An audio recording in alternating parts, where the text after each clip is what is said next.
All right, Shalom. I want to give all praises, glory, and honor to Yahweh, Bahasham, Yahweh Shai, Bahasham Chakodash. Double honor to the apostles and elders of Great Millstone. And salutations to all the hopeful elect, pushing up this word in truth and in sincerity throughout the four corners of the earth. This is Brother Quad from the DC camp. Come back at you with another lesson, and I'm entitled this one, Burdens and Sacrifices. And this lesson has been on my spirit for a little while, and I just wanted to put it out. The first thing I'm gonna do is get the etymology and the definition of the word burdens, and then sacrifice. All right. So a burden, it says a load that which is borne or carried. Old English, burden, a load, weight, charge, or duty. Also a child. You know, to bear children. To carry. That's a burden. And what are we doing? We actually, when someone comes to the truth, they are their children, and we are to nourish them.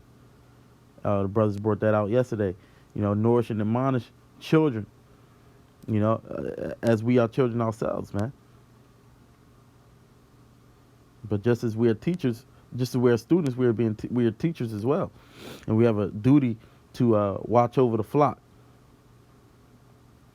Some that can be considered a burden, but it's a burden that the Lord wants us to have. Matter of fact, let me get this real quick. The first scripture I'm going to get, Matthew 11, because we got to remember, man. This is, as we growing up in this truth, you got to remember the milk, man, the foundations. That's when you first came in, when we first came into this truth, we were willing to give everything up for the Lord, man. You got to keep that same energy. This is Matthew 11 and verse 28. It says, "Come unto me, all ye that labor and are heavy laden, and I will give you rest. Take my yoke upon you, and learn of me, for I am meek and lowly in heart, and ye shall find rest unto your souls. For my yoke is easy, and my burden is light." Yeah. So the Lord actually has a yoke and a burden as well, man. You know, and that's something that you're supposed to put to the forefront. Now, let me look up that word burden that they have here. Strong's G 5413. Fartian. Fartian. Yep. It says a burden, a load of of the freight or lading of a ship. Metaphor of burdensome rights. Here's the point right here of the obligations of Hamashiach. Of the obligations Hamashiach lays upon his followers and styles a burden by way of the contrast to the precepts of the Pharisees, the observance of which was most oppressive. So this is an obligation for us, man, that he lays upon us, and it's in contrast. It says to what the Pharisees did. Let me get that real quick. Now I got a couple of scriptures written down, but it's not in any particular order. All right, this is Matthew 23 and verse 1. It says, "Then spake Yahushua to the multitude and to his disciples, saying, The scribes and the Pharisees sit in Moses' seat. All therefore, whatsoever they bid you observe, that observe and do, but do not ye after their works. For they say and do not, for they bind heavy burdens and grievous to be borne, and lay them on men's shoulders, but they themselves will not move them with one of their fingers." So the scribes and the Pharisees, they laid heavy burdens on people, you know, big responsibilities, which I'm going to continue to read that definition, you know. But see, they didn't do it themselves, and that's not what Yahweh Shai did, because Yahweh Shai did it himself. All right, now let me get the definition. The word burden. It says something that is carried, something that is emotionally difficult to bear, a source of great worry or stress, weight, a responsibility or duty. So we actually have a responsibility or duty in this thing. Hey, the burden of the word, we gotta catch the brunt of the hate, But just as the Lord did. You see? Now, let me get what was it? This is Luke 14, verse 27, and I'm getting this because Yahushua did this. Don't forget that Yahushua bore the hate and then he carried his cross. This is Luke 14, 27, and it says, and whosoever doth not bear his cross and come after me cannot be my disciple. Because Yahushua, he bore his cross, man. We got to do the same things. We got to suffer the same things if we want the same prize. You know? Luke 9:23 says, and he said to them all, if any man will come after me, let him deny himself and take up his cross daily and follow me. You see that? You must deny yourself. Now we're going into the parts of sacrifices, man. So if any man will come after Yahushua, let him deny himself and take up his cross daily and follow him and follow me. For whosoever will save his life shall lose it, but whosoever will lose his life for my sake, the same shall save it. For what is a man advantaged if he gain the whole world and lose himself or be cast away? Right. You got to always put this work in the forefront, man. We got to take care of our day to day. We work, but it shouldn't interfere with the Lord. And you got to make sure you find that balance. Now let me get the word sacrifice now, since I'm getting into that. This is the etymology of verb. It says to offer something to a deity as a sacrifice, meaning surrender, give up, suffer to be lost. And that's why I said lose your life, man. But if you seek to find your life, and it starts to drift away, take away from your duty in this truth, then guess what? You may lose it. Now, burdens and sacrifices, they go hand in hand. The burden means you adding on a load, something that you got to carry. But the sacrifice means it's something you got to give up. But it goes hand in hand. Let me keep going on let me get the definition. It says the act. This is the definition of sacrifice. The act of offering something to a deity in appropriation or homage, especially the ritual slaughter of an animal or a person. B, a victim offered in this way. It says the act of giving up something highly valued for the sake of something else considered to have a greater value or claim, something giving up in this way.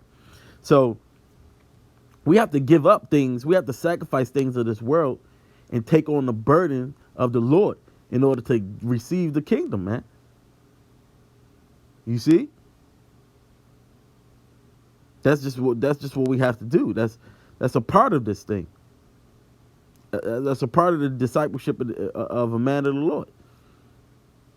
Okay?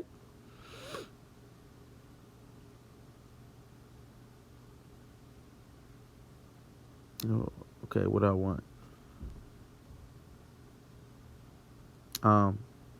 This is Galatians 6 verse 4. It says, but let every man prove his own work, and then shall he have rejoicing in himself alone and not in another, for every man shall bear his own burden. So we all that's in this thing, we got to bear a burden, man. You're not getting away from that burden, and each man's burden is different. We all have to carry it. Now, just like if that load gets too heavy, that's what the brotherhood is for. Just like when Yahushua was bearing his cross, they had the Simon of Cyrene, to help him to bear it, man, when it got too heavy. But you got to carry it, man. And like I said, each man's is different. But Yahushua, hey, he had the biggest one, And if he's in us, we can carry that burden, man.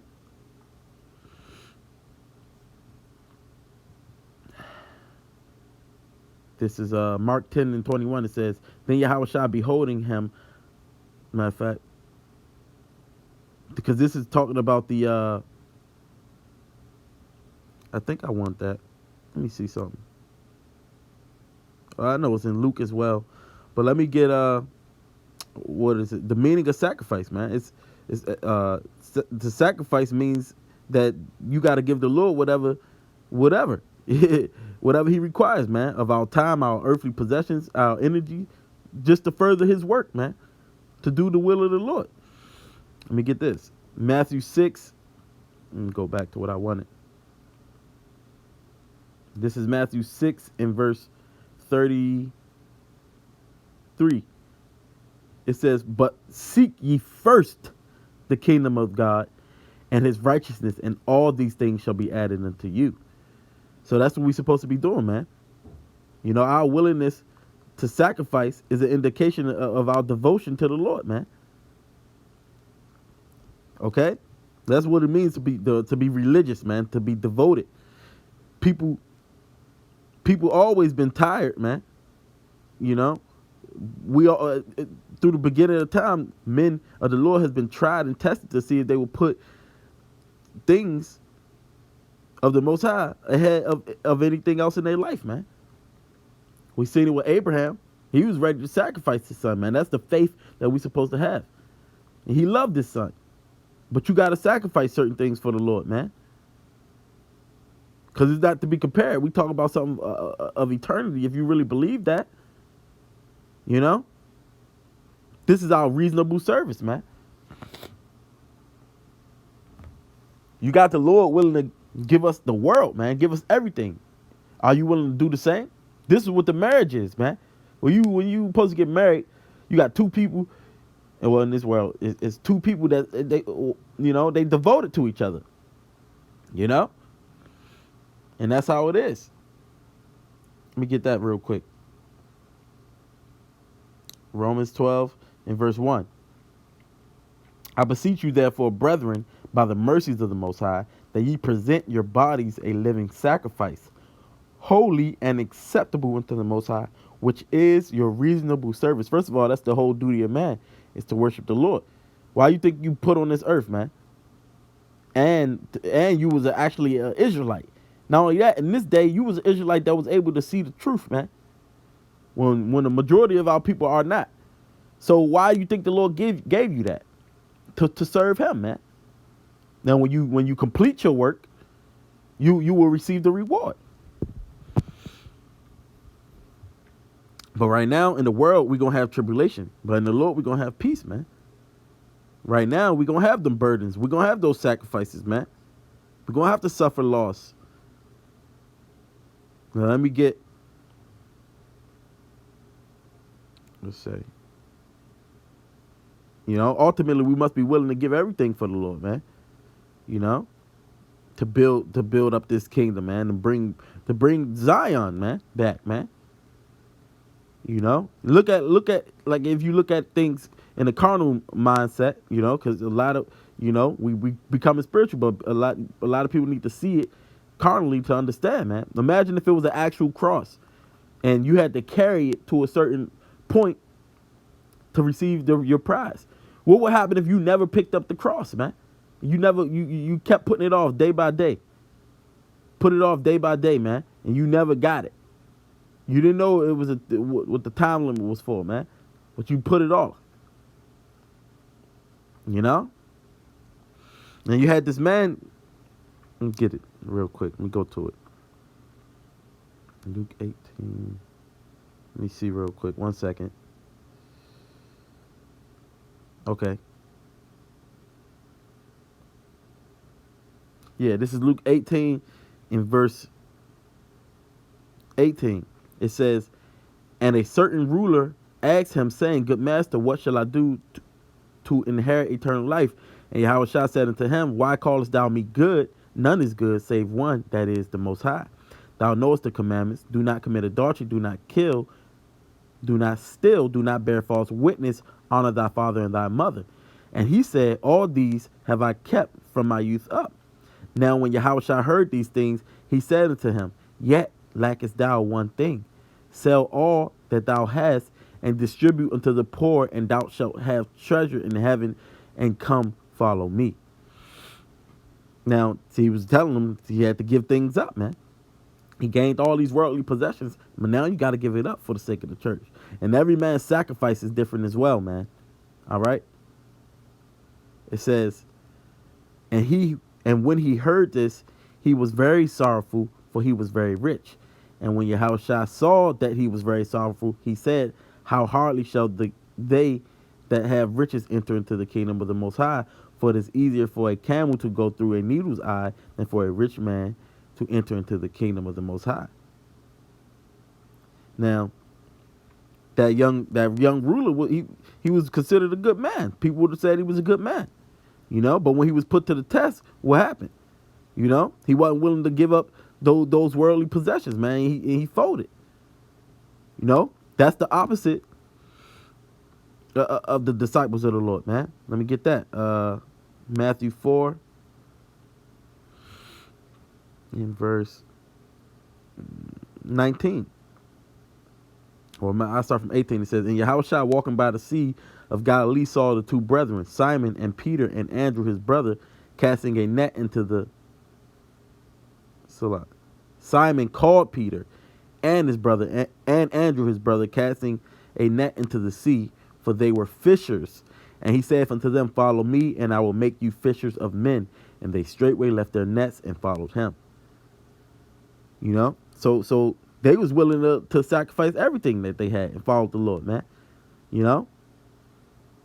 They was fishers. They left their jobs, man. And that's why he said it was a point where he said that they forsook everything, man.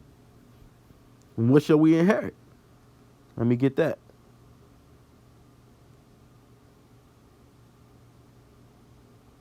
I don't know if I'm spelling that right.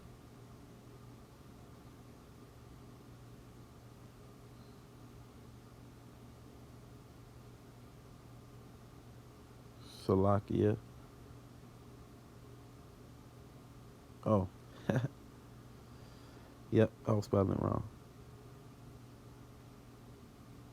Salat. 1 second. While I look this up. Gotta get it. Damn.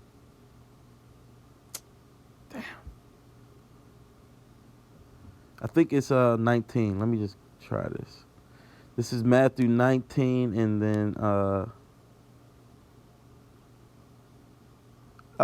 it's I could have just kept going on the parable I was reading, the young man that was that was sorrowful, but I'll read it in Matthew's 19. This is Matthew's 19, and then verse I'm gonna continue where I left off, because he said it's hard for him to get into the kingdom.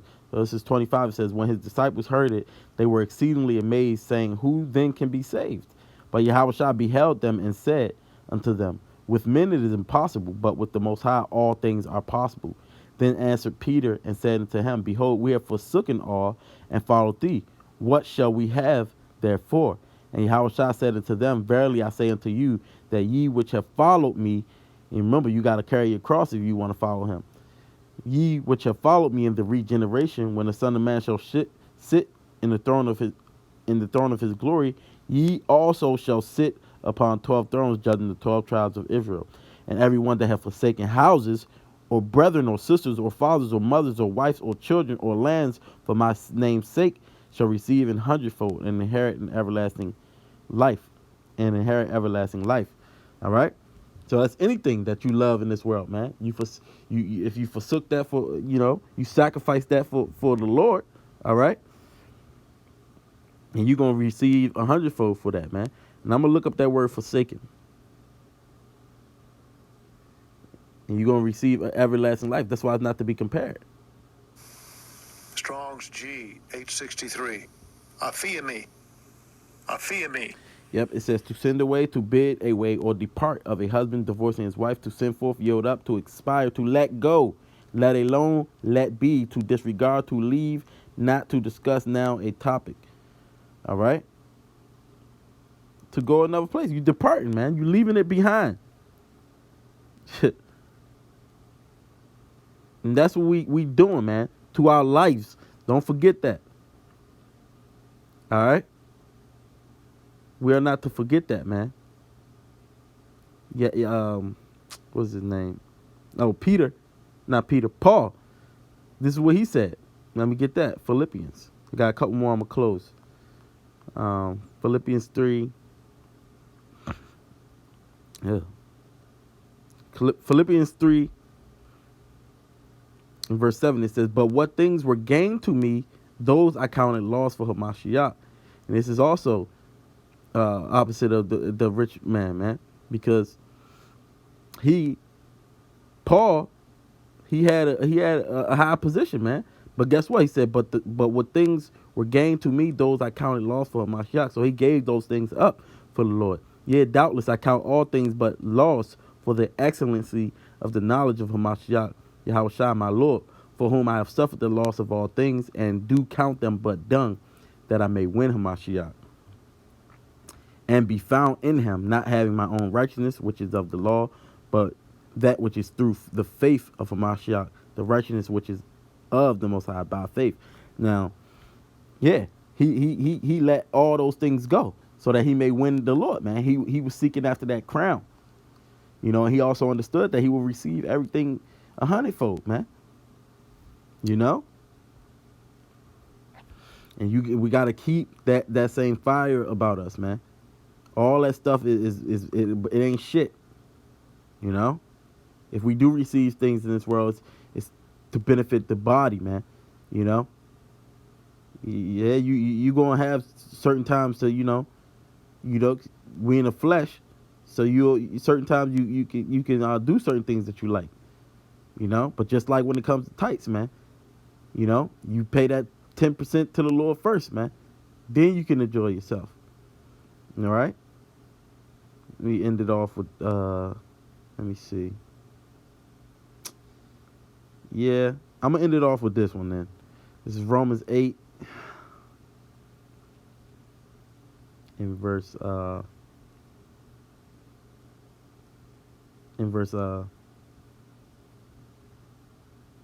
17. It says, "And if children, then heirs, heirs of the Most High, and joint heirs with Hamashiach, if so be that we suffer with him, that we may be also glorified together." Now, let me look up that word suffer. Hey, because it doesn't feel good, man. Burdens doesn't feel good. Sacrificing something doesn't feel good. Strong's G 4841. Sumpascho. Sumpascho. It says to suffer or feel pain together, to suffer evils, troubles, persecutions in the like manner with another. So if we suffer with him, that we may be also glorified together. For I reckon that the sufferings of the present time are not worthy to be compared with the glory which shall be revealed in us. So it's not even worthy to be compared with the glory which shall be revealed in us. Remember, we sacrificing and carrying these burdens but for a short time, man. To eternity. Okay. So just keep that in mind, man. That's that first love that the scriptures was talking about, man. And we all felt that. So we got to keep it. Don't fall back into the ways of this world. This world is constantly looking for our overthrow. Anything that you might think is good, this world may call it good, but what did the Lord say, man? You got to be willing to give up everything for the Lord. So keep that in the forefront of your minds, to myself first and foremost, and let's keep pushing, and the end goal is to receive that crown. So that's what we're looking for, and everything else is going to be added into us. So Lord, when that was edifying to the next lesson, I want to give all praise, glory, and honor to Yahweh.